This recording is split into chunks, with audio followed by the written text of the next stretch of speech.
Jeunesse toujours, mais cette fois sensibilisée sur l'accès au marché public et la collecte des données sur les mesures d'allègement en leur faveur.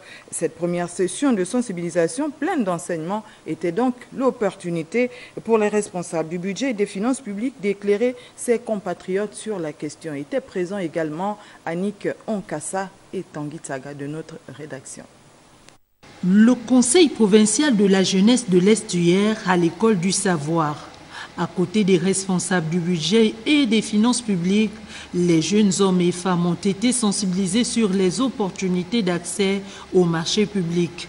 Ce sous-secteur occupe une place non négligeable dans l'économie de notre pays et représente une part importante des débouchés pour les entrepreneurs, car il est pour l'emploi et la croissance durable.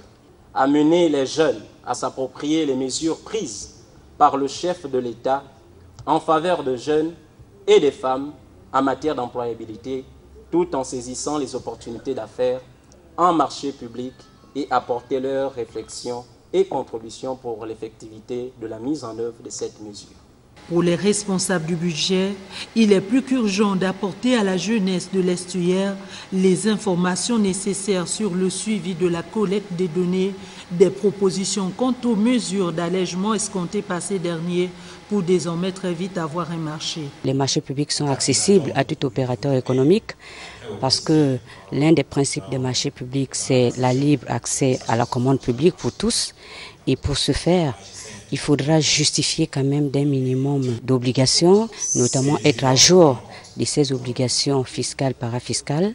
J'entends par là une entreprise constituée qui a un agrément, qui paye ses impôts, qui paye ses cotisations à la CNSS et qui a du personnel. La junior entreprise conseille à formuler le vœu de voir 30% des marchés publics accordés aux jeunes entrepreneurs gabonais.